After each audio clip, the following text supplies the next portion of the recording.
Hi everyone, my name is Usman Yusuf. इस video में हम पेन टूल के बारे में लर्न करेंगे कि एडोब इलस्ट्रेटर के अंदर पेन टूल किस तरह से यूज़ होता है, जो कि इस सॉफ्टवेयर का सबसे पावरफुल टूल है, और हम इसको यूज़ करते हुए किस तरह से कस्टम शेप्स डिज़ाइन कर सकते हैं और इसके अलावा अनलिमिटेड डिफरेंट तरह के डिज़ाइंस क्रिएट कर सकते हैं using the pen tool. So without any further ado, let's get right into the video.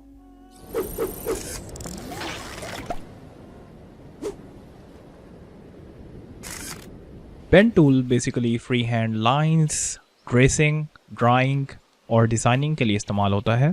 तो पेन टूल को ओपन करने के लिए हम अपने कीबोर्ड पे P प्रेस कर सकते हैं, या फिर यहाँ पर टूल्स बार में हमारे पास डिफरेंट टूल्स मौजूद हैं, जहाँ पर हमारे पास ये पेन टूल मौजूद है और ये स्मार्ट गाइड के अंदर हमारे पास शो किया गया है कि ये किस तरह से काम करता है।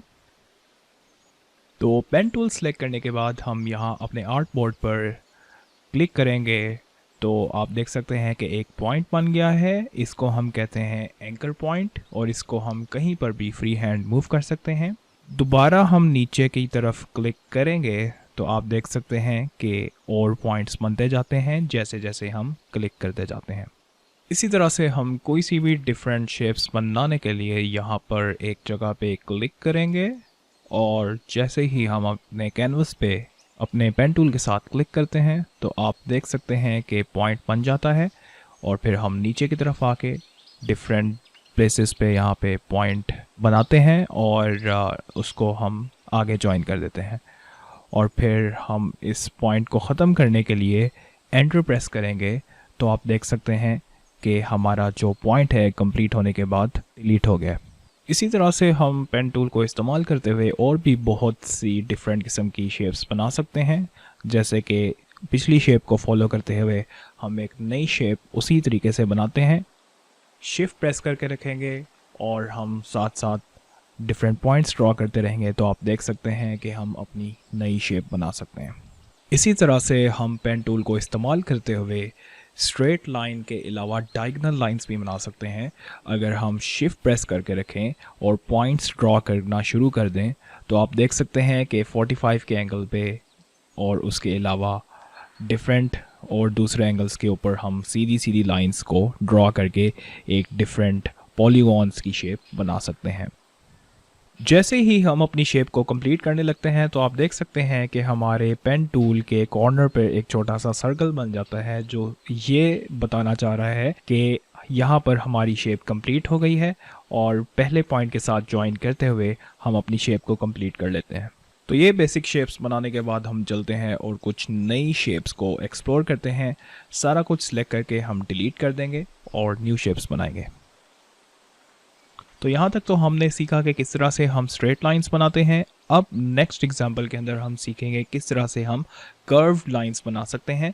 तो पेन टूल सेलेक्ट करते हुए पहले हम नीचे की तरफ एक स्ट्रेट लाइन ड्रॉ करेंगे, और सेकंड पॉइंट ड्रॉ करते हुए हम पेन टूल को नीचे की तरफ खींचेंगे तो आप देख सकते हैं कि किस तरह से हमारे पास एक कर्व बन गया।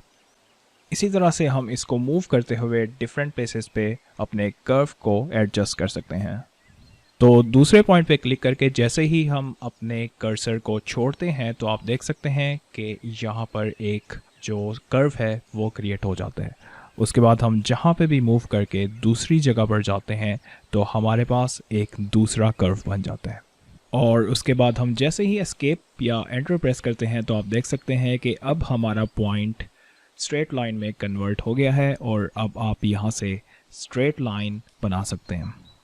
इसके अलावा पेन टूल से हम डिफरेंट किस्म की मज़ीद कर्व्ड लाइंस यूज़ करते हुए शेप्स बना सकते हैं और क्लोज्ड पाथ्स बना सकते हैं। जैसे कि आप देख सकते हैं कि मैंने दोबारा से पेन टूल को सिलेक्ट करते हुए नीचे की तरफ एक नया कर्व बनाया, और फिर वापस पहले पॉइंट के साथ जॉइन करते हुए एक इस तरह की क्लोज्ड शेप बना दी।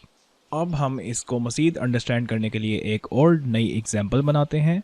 तो अब हम पेन टूल के साथ पहला पॉइंट और दूसरा पॉइंट बनाते हुए दूसरी साइड पर इसको खींचेंगे तो हम देख सकते हैं कि एक डिफरेंट किस्म की कर्व बन गई है। तो यहाँ देख सकते हैं जैसे ही हम इस पॉइंट को दूसरी तरफ मूव करते हैं तो एक कर्व दूसरी तरह से आ रही है जो कि हम नहीं चाहते। हम चाहते हैं कि एक स्ट्रेट लाइन आए। तो इस कर्व को स्ट्रेट लाइन में कन्वर्ट करने के लिए हम ऑल्ट प्रेस करके रखेंगे और इस सेकंड पॉइंट पे क्लिक करेंगे तो आप देख सकते हैं कि अब हमारे पास एक स्ट्रेट लाइन आ गई है। तो इस सेकंड पॉइंट के साथ इसको हम ज्वाइन कर देंगे और ऊपर की तरफ इसको मूव करते रहेंगे तो आप देख सकते हैं कि दूसरे कर्व के साथ वो किस तरह से बहुत बेहतरीन तरीके से ज्वाइन हो गया। तो आप देख सकते हैं किस तरह से ओके का साइन यहाँ पर टिक मार्क की सूरत में हमारे पास डिज़ाइन हो गया। तो यहाँ तक आपने एग्जांपल्स देखी डिफरेंट बेसिक शेप्स की और डिफरेंट कर्व्स की कि किस तरह से उनको डिज़ाइन किया जाता है यूजिंग पेन टूल। और अब हम चलते हैं और देखते हैं एक नई एग्जांपल जिसके अंदर हम एक इमेज को ट्रेस करते हुए डिफरेंट कस्टम शेप्स को इसके अंदर ड्रॉ करेंगे। नेक्स्ट इमेज ट्रेसिंग की एग्जांपल को समझाने के लिए मैंने यहाँ पर ये जो इमेज सेलेक्ट किया है इसको मैं अपने आर्ट बोर्ड के अंदर प्लेस करूँगा और देखते हैं कि हम किस तरह से पेन टूल का इस्तेमाल करते हुए इमेज ट्रेसिंग कर सकते हैं। तो चलते हैं, पेन टूल को सिलेक्ट करते हुए हम इस इमेज को ट्रेस करते हैं। कीबोर्ड पे P प्रेस करते हुए पेन टूल सेलेक्ट करेंगे और हम यहाँ से पहले पॉइंट से अपनी ट्रेसिंग स्टार्ट करेंगे। अब हम यहाँ पे 1 बाय 1 अपने पेन टूल को इस्तेमाल करते हुए डिफरेंट जगह पे एंकर पॉइंट्स इस पूरे सब्जेक्ट के कॉर्नर्स पे और एजेस पे लगाते जाएंगे ताकि हम इजीली पूरे डिज़ाइन को ट्रेस कर सकें। अब जैसे ही हम इसके हेड वाले पार्ट पे आते हैं तो यहाँ पे आप देख सकते हैं कि ये इसका जो कर्व है वो ज़्यादा गोल है। तो यहाँ पे आप देख सकते हैं कि हमें अपने पॉइंट्स को ज़्यादा कर्व करना पड़ेगा। अगर कहीं पे भी हम कोई गलती करते हैं तो आप कंट्रोल Z प्रेस करके दोबारा से उस पॉइंट को ड्रॉ कर सकते हैं। और ये सब डिज़ाइन करते हुए अगर किसी भी जगह पे हमारे पास कर्व्स या पाथ्स बनाने में कोई गलती हुई है तो हम बाद में भी डायरेक्ट सिलेक्शन टूल के थ्रू उनको सेलेक्ट करके तो उसको दोबारा से बेहतर कर सकते हैं। यहाँ से मैं अपनी वीडियो को थोड़ा सा फास्ट फॉरवर्ड करता हूँ क्योंकि यहाँ से हमारे पॉइंट सेट करने का सारा तरीका रेपिटेटिव वही है जैसे हम पहले कर रहे हैं।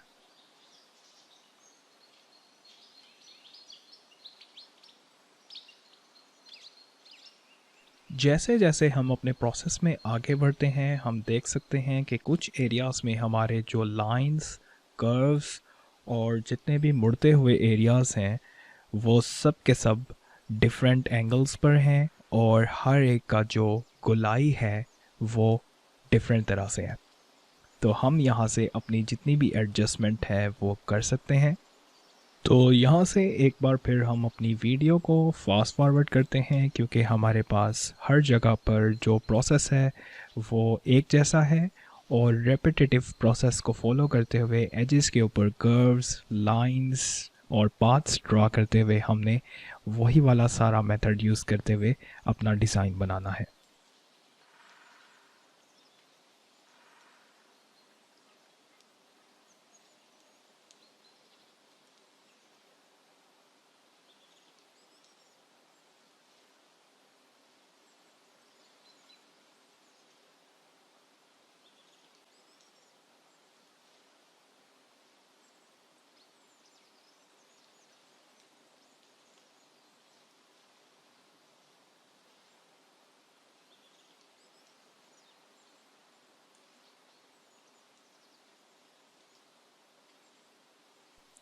यहाँ पे एक चीज़ एक्सप्लेन करता चलूँ कि कुछ जगहों पे हमें कुछ बड़े कर्व्स बनाने पड़ेंगे और कुछ जगहों पर हमारे पास छोटे या कम गुलाई में कर्व्स के साथ काम चल जाएगा।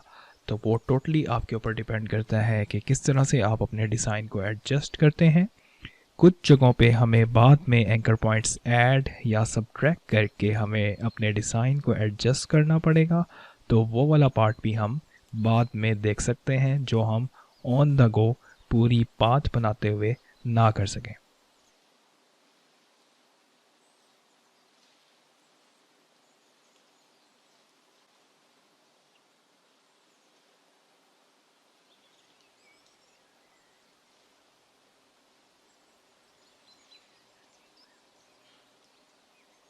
तो जैसे ही हम अपना पूरा डिज़ाइन कंप्लीट कर लेते हैं और लास्ट पॉइंट तक पहुंच जाते हैं जहां हमने फर्स्ट पॉइंट बनाया था, वहां पर हम अपने पूरे डिज़ाइन को पिछले एंकर पॉइंट के साथ अटैच कर देंगे। तो आप देख सकते हैं कि हमारा पूरा डिज़ाइन किस तरह से कंप्लीट हो गया है। जिस जगह पे हमें कहीं रीएडजस्टमेंट करनी पड़े किसी भी एंकर पॉइंट पे, हम वहाँ जाके अपने पॉइंट को सिलेक्ट करके अपने हैंडल्स को इस्तेमाल करते हुए उसकी रीएडजस्टमेंट कर सकते हैं।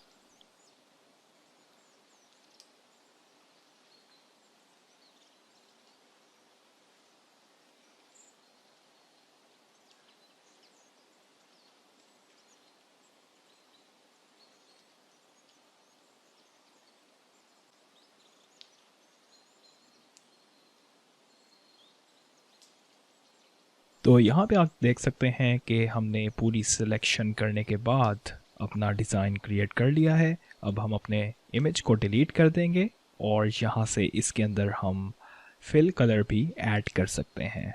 तो ये थी पूरी एग्जांपल पेन टूल के बारे में कि किस तरह से हम पेन टूल को इस्तेमाल करते हुए different custom shapes, basic shapes और इमेज ट्रेसिंग कर सकते हैं और बहुत सी अनलिमिटेड डिफरेंट तरह की सिलेक्शंस और डिज़ाइंस क्रिएट कर सकते हैं। और ये एक पेन टूल के बारे में हमारा इंट्रोडक्टरी क्लास थी। अगर आपके कोई भी क्वेश्चंस हों तो आप कमेंट सेक्शन में मेरे से पूछ सकते हैं। मिलते हैं नेक्स्ट क्लास में एक नए टूल के साथ।